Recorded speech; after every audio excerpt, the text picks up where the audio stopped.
Tiny and dying. So as you can see, I'm wearing my helmet today because today's episode has to do with Frank Castle. Frank Castle. It's a lot harder to do this. Frank Castle is our topic today. Talking about him like he's taken up many characters' mantles over the years. He's fought many superheroes in the past and present, and most likely again in the future. So let's get this episode started. It worked. Sorry, it usually gets my facial hair caught. That's beside the point. All right, let's take this off.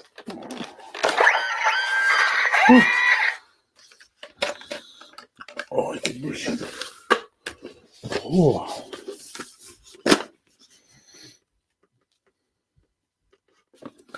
Oh, my hair. Gotta be. So, hello, everyone. I know I just wasted like 2 minutes of your life. But, again, this week's episode, Frank Castle. And his many mantles that he's picking up over the years. My favorite character in the Marvel Universe, at least one of them, both the same level. Captain America. I have a shield. And the Punisher. So this episode is Punisher themed, as you can see.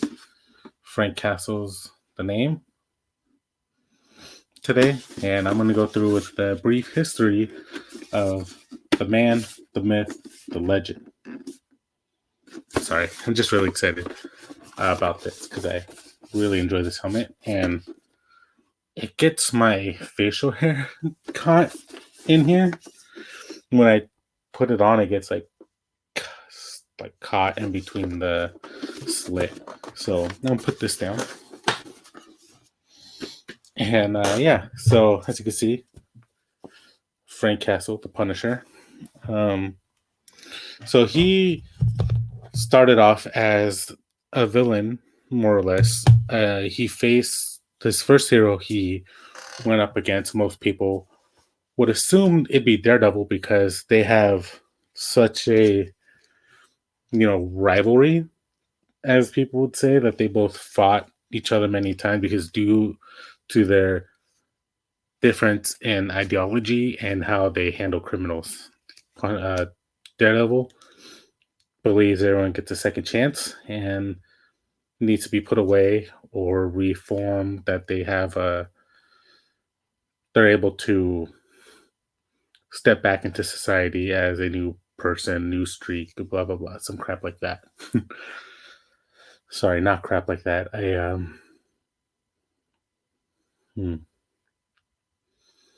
just had a brain fart. Very rare. But Punisher believes no one gets second chances. You do bad, you deserve to be 6 feet under, and that's where their ideology clashes, because they're both similar. They both, like many other heroes, they don't like crime, they don't like drug dealers, peddlers, yada yada yada. But he chooses to put them away in prison because he believes that anyone and everyone gets a second chance. He believes they need to die. So they would assume that these two would be first appeared as a Daredevil villain. He was not. He was, in fact, a Spider-Man villain at first. The Jackal hired the Punisher because he thought that the Punisher would kill Spider-Man, because at the time, Spider-Man was framed. Well, not framed. He was blamed for the death of either Norman Osborn or the Green Goblin. So the Jackal brought the Punisher in, thinking that he would kill Spider-Man, which he almost does. But then the Jackal, assuming that the Punisher killed him, or that assuming that he would have framed Frank, and then Frank would have been gone thrown in prison. But Spider-Man lived, and he convinced him that he was a good guy.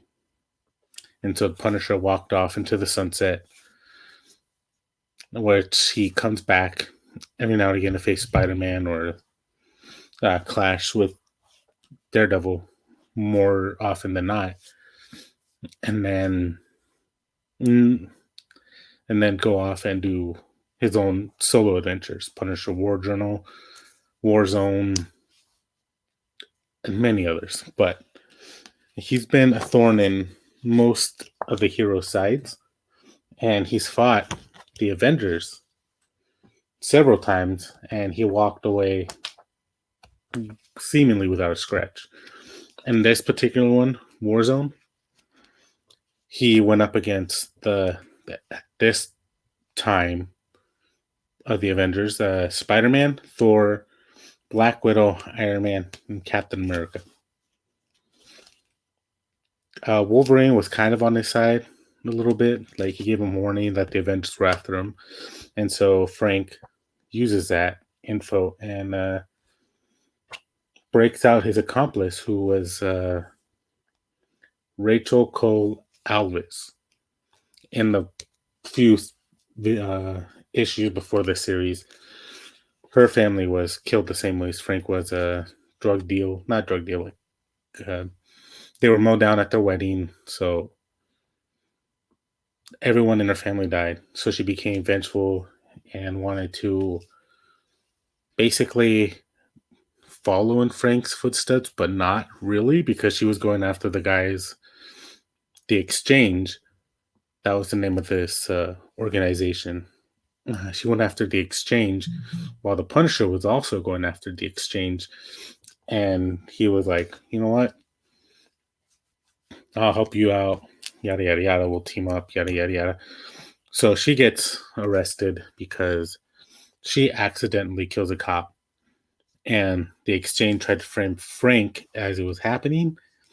And then she gets caught by the cops, and she was hoping they would kill her, but she cleared his name. And this is the follow-up. He's on the run. She's on trial, and they're trying to set him up to capture him. And they do at the end, because the Punisher's goal was to get Rachel Cole Alvarez out of prison, which he did. He had Wolverine sneak her across the border and do that while he takes on Earth's Mightiest Hero, which he does. And Iron Man didn't think of him as a threat. Neither did Thor. None of them really. And then Spider-Man was like, why not? And he showed them in this book how badass he is. He used live rounds only on Iron Man because he knew his bullets wouldn't penetrate. He used non-lethals on everybody else. And the only person I don't think he fought was Captain America, because no matter what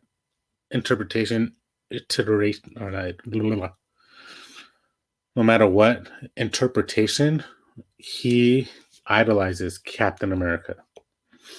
Captain America is his hero. Captain America is a fellow soldier.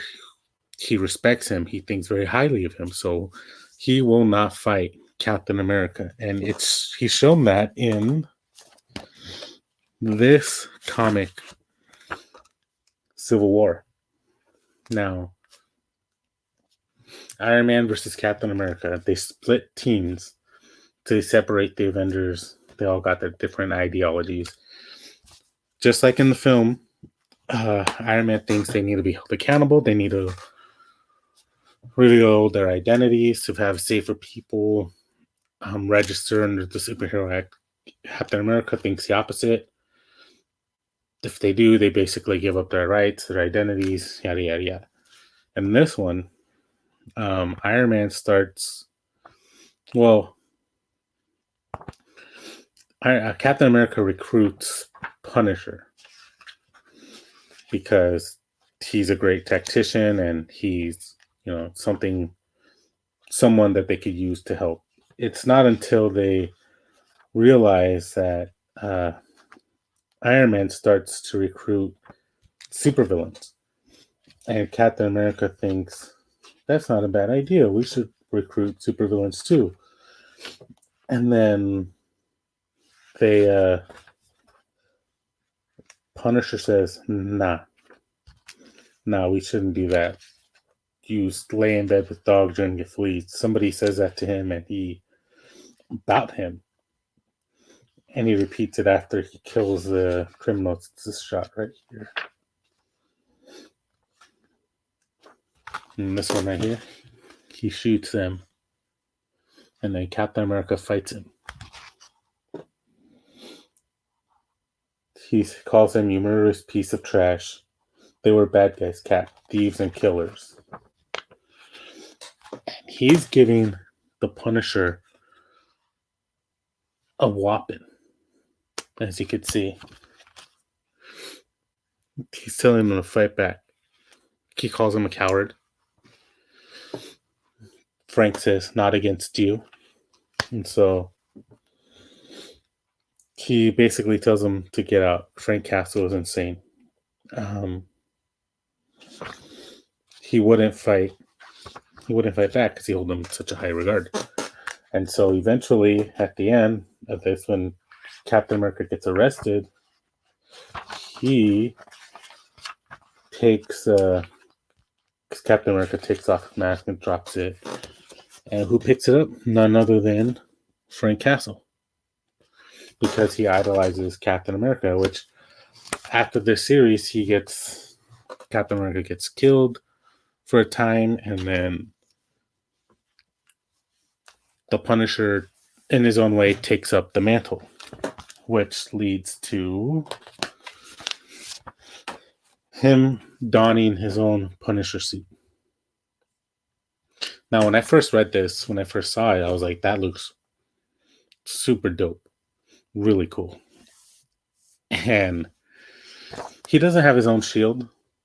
He does something like that later on when he goes up against Norman Osborn. But in here, he just dons on his own suit to pay homage to the fallen Captain America. So he ends up wearing his suit against a bunch of racist Nazi type characters and going out west. And the Nazi guy that he's fighting wears something similar to him, but his is like Captain America-esque white. And let's see if I could pull it up. Hold on.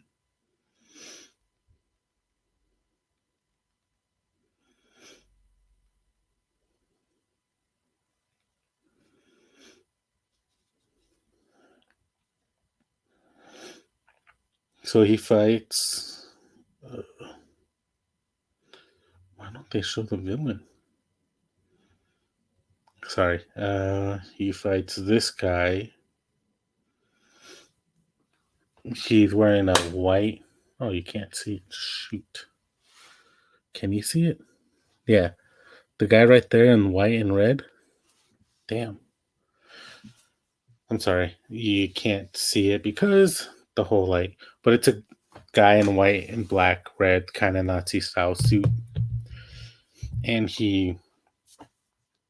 they fight. Obviously, Punisher kills him. Yada, yada, yada.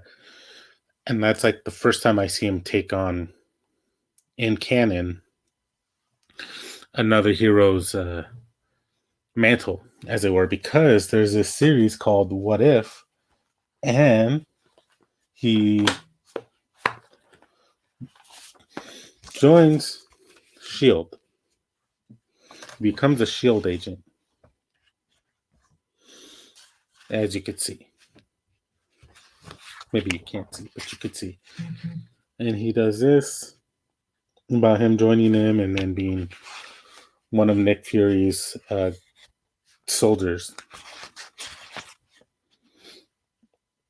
And then another one, Now, this is one of my favorite ones because I always thought this was really cool when I saw it. What if Venom had possessed the Punisher? And so he becomes basically Spider-Man. So this whole thing is, instead of Venom going on Eddie Brock, is what if he goes on Frank Castle? And that's Frank Castle walking out of the same church that Eddie Brock was supposed to go in and become Venom, but he becomes the Punisher. And it's really cool because he a lot more deadlier, and out of the symbiote suit, he can shoot guns out, and that's really cool. So I always liked this one, and I found out that it'd be cool when I found out that there was this version of the Punisher. I had to get this comic. I had to find it, and I thought it was so cool. And then, while he's asleep, Venom takes over, and Punisher's like not realizing that he's doing this. And then Spider-Man does the same thing. He goes to Fantastic Four. Frank realizes like he was asleep the whole time, and he ends up killing all the bad guys. And then so it's really cool. I like this version. It's really dope. And so takes on the mantle of Venom. He later on becomes a monster and becomes Frankencastle. This was when he went up against Norman Osborn.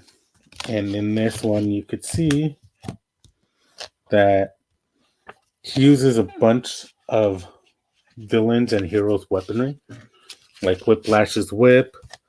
In this one, you could see Captain America's shield.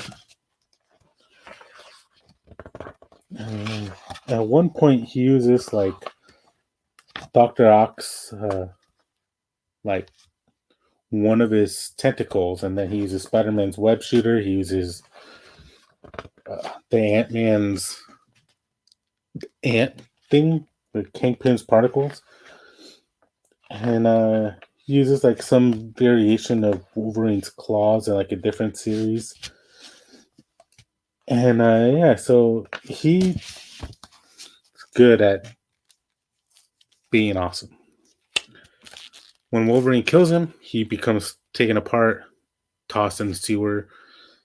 The monsters that live underneath New York City gets him, sew him back together, and make him Frankencastle, which is really dope because not only is he a badass, he's like the undead badass, and when he has to defend the monsters from a even bigger monster, because one of the little ones dies in front of him, and it's really, really sad scene because they're trying to get him, convince him to help, and he's like, "No, I don't want to. That sounds like your guys' problem." And then this is what convinces him otherwise. These guys are bad guys. They're monster hunters. And then this little kid who's taking the shining of Frank gets killed in front of him, and he says that deaf and mute, but his eyes tell me the story. He dies terrified. And then they show up, and then Frank says he won't be the only one, and he ends up massacring all these guys. And I always loved it because it was like the artwork is really awesome. The story is really cool, really fun, really exciting, something unique, something different. And then after that, he gets the Bloodstone in him, and the Bloodstone heals him. And then he goes off, leaves Monster Island, and goes off to being more of a regular badass. And then in this one, Marvel Legacy, Punisher issue 218. I have 2 copies of this. This one, and then one that I kept in the and the bag and board because it's one of those holographic ones, and it's Punisher War Machine, and I love this. This series was really good. I liked it. Dun dun dun. Punisher in War Machine's armor. In War Machine's armor.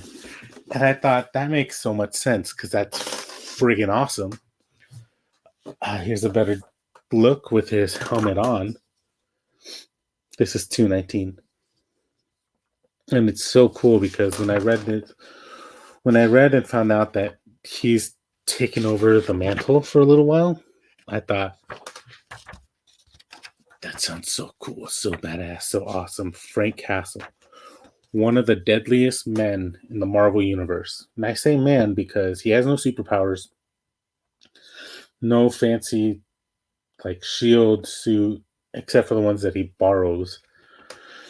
And he takes this suit, this one, and he makes it his own. He does his own flight tech, his own tests, his own armor design. He paints it on there. And it's so cool because he's like, I'll figure it out. And they're like, will you? And sure enough, he does. Frank Castle is not a dummy. He's not an idiot. He's a smart, intelligent man who most people are like, he's just a dumb soldier. He doesn't know. He can't really take on these monsters, these legends, these heavy hitters. But he is more than that. Once he got a hold of that armor, he tried to figure out what made it tick, like what he needed to know, what to make it work. In case it breaks down, what would he need to fix it? He's not a dummy. He's not going to be like, sweet tech, bro. I'm just going to put this on and wing it. No. He says he's a quick learner. He's going to figure it out. He's going to take it apart and then reassemble it. And to do that, there's a reason why he's one of the deadliest men in the Marvel Universe because, well, he has one of the highest kill counts in there. He shows no mercy to any villain or supervillain. He is not afraid of anybody or anything. He went up against Bucky. And this was one of my favorite issues for a long time because there's like a talk, like Iron Man's talking to G.W. Bridge. He was a guy who was hunting Punisher throughout this series, the War Journal. And then the therapist talking to Jigsaw's protege, trying to convince him to be the Punisher. And then we get this meeting of Punisher and Bucky. And I'm going to read it because I think it's really cool when he says, Bucky tells him, get up. Because he's at the monument. He goes, I at least respect the monument, Castle, and not do this here. Get up. He just like stretches and goes, I'm not going to do that. The whole reason I came to see you tonight is I have something for you. And if we fight, you'd kill me. So we're going to talk. Then I'm going to give you the thing.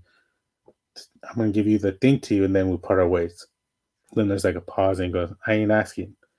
And Bucky goes, oh, for the love of. Sorry, I'm not used to the camera yet, so bear with me for a moment.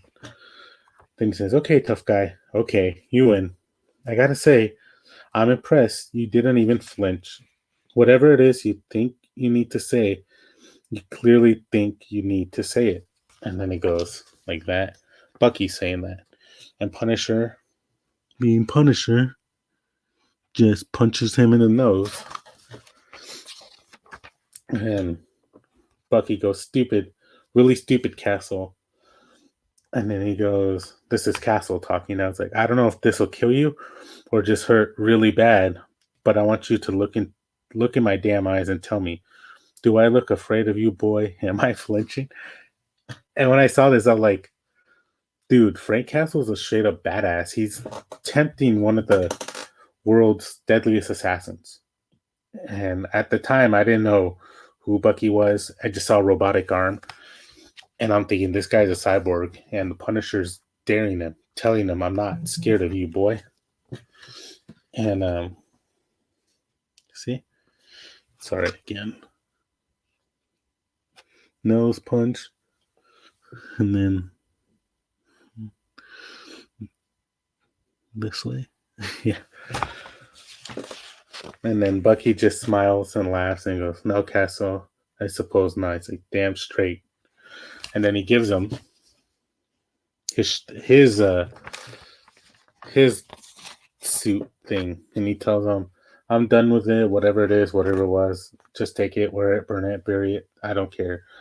I don't want it bad enough. It's too heavy for me to carry." And then he gives him a key, and he says, "What's in it?" Yes, his mask. Grab it. I grabbed it after he was arrested, and I don't want it anymore. If you can find it, you deserve it. So this was one of my favorite issues because there wasn't a lot of fighting. There was just talk, and it showed that Frank Castle wasn't afraid of anybody, not even Bucky Barnes, the Winter Soldier, the man who went toe to toe with Captain America. He doesn't care. Then later on, he takes on the mantle of the Spirit of Vengeance. The Punisher becomes Ghost Rider. And then, because he's going, Thanos destroys all of the heroes on Earth or something. And he becomes Ghost Rider because he wants to punish the villains. But then there's no one left to punish. So he's on Earth alone, talking to himself, I think. And then Galactus shows up. So the Punisher convinces Galactus to make him his herald. So he becomes Galactus's herald, the Black Rider, I think is what he's called. And he ends up being Thanos's underling, the future king of the world. And then he breaks free from there, and then he does his own little adventure. And it's really cool because, well, more or less, because Punisher becomes basically like a fractured, broken Deadpool. When he first appeared against Thanos and the Silver Surfer, I was like, so this is Deadpool. Because he has a skull on fire, the helmet basically never shuts up. So this is Deadpool. And then it revealed that it's Frank Castle. And I was like, oh, shit. Sorry, pardon my language. It's like, oh, crap. This is the future Punisher. He's gone crazy. And then he's got his own spin-off series. Like, he tells these stories to his kids where he goes back in time and he tells them, like, hey, he's basically the reason why most of this stuff happens, because he knows these heroes, because he's pretending to be his own grandfather, because he's aged, he's gray hair and everything. It's really cool. It's really awesome, really funny. I give it 2 thumbs up. And it seems that I'm pushing on my time. Oh, that is it. Just one last picture. This is really cool. Oh, and he also has a freaking Punisher truck. So yeah, Punisher is one of my favorite Marvel characters. And I'm just going to show you this. This story is really quick. I was at the comic book store with my sister. I was just walking around, looking at stuff. And this one caught my eye. And I literally never in my whole 30 plus years, 40 plus years, 50 plus years of my life, I would never assume this crossover would have happened, because there's 2 polar opposites characters. The Punisher, obviously, and then this one. And when I saw it, I was like, I gotta buy it. Like, how much is that? It's like, I want to say I bought it for like $4 or $5, but I got it. Probably one of my favorite things that I own that I don't even think I needed. But it's Archie and the Punisher. The Punisher goes to Riverdale because he's on a looking for a criminal named Red, a drug kingpin, who looks exactly like Archie but with buck teeth. And so Frank Castle is following him, and he almost takes out Archie by accident. And then he eventually captures the guy, and yeah, I think he just captures him. Because, no? Uh, he gets caught in one of the balloon things. I forget what they're called. I don't know why my brain isn't working. But yeah, he's like gets caught, sent into air. And I was like, that's the most bizarre crossover I've ever seen. Well, at the no, yeah, bizarre I've ever seen, because there's also Archie versus Predator, which came out. I want to say before I read that. Before I read this, I'll do another segment with that. But with that, my time appears to be up. Thank you for joining me on this Punisher-esque escapade. Until next time, ciao for now.